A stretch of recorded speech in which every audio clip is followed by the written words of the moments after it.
സംസ്ഥാന ചലച്ചിത്ര അവാർഡ് വിതരണ ചടങ്ങിൽ പങ്കെടുക്കണമെന്ന് അഭ്യർത്ഥിച്ചുകൊണ്ട് ചലച്ചിത്ര അക്കാദമി തനിക്ക് അയച്ച കത്ത് പരിപാടി കഴിഞ്ഞ് 4 ദിവസം കഴിഞ്ഞാണ് തനിക്ക് ലഭിച്ചതെന്ന് നടൻ ഷമി തിലകൻ പറയുന്നു. തിരുവനന്തപുരത്ത് നിന്നും കൊല്ലത്തേക്ക് ഒരു കൊറിയർ എത്താൻ 4 ദിവസം പിടിക്കില്ല എന്ന് എല്ലാവർക്കും അറിയാമെന്നും ഇതിനെ വകുപ്പ് മന്ത്രിയുടെ അനാസ്ഥയെന്നോ കൊറിയർ കമ്പനിയുടെ കുറ്റമെന്നോ ആരോപിക്കുവാൻ താൻ ആഗ്രഹിക്കുന്നില്ല എന്നും ഒപ്പം തന്നെ ഇതിലെ ആർട്ടാണ് താൻ ശ്രദ്ധിച്ചതെന്നും ഷമി സോഷ്യൽ മീഡിയയിലൂടെ കുറിക്കുകയാണ്.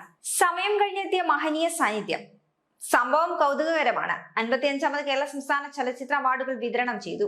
ജനുവരി 25-ന് ഞായറാഴ്ച വൈകുന്നേരം തിരുവനന്തപുരം നിശാഗന്ധി ഓഡിറ്റോറിയത്തിൽ വെച്ച് ആഘോഷമായി തന്നെ അത് നടന്നു കഴിഞ്ഞു. പക്ഷേ എന്റെ മഹനീയ സാന്നിധ്യം അവിടെ വേണമെന്ന് അഭ്യർത്ഥിച്ചുകൊണ്ടുള്ള അക്കാദമിയുടെ സ്നേഹനിർഭരമായ ക്ഷണക്കത്ത് എന്റെ കൈകളിൽ എത്തുന്നത് ഇന്നാണ്. അതായത് ഇന്നലെ ജനുവരി 29-ന് വ്യാഴാഴ്ച വൈകുന്നേരം 5:30-നാണ് അദ്ദേഹത്തിന്റെ കയ്യിൽ ഈ ലെറ്റർ എത്തിയത്.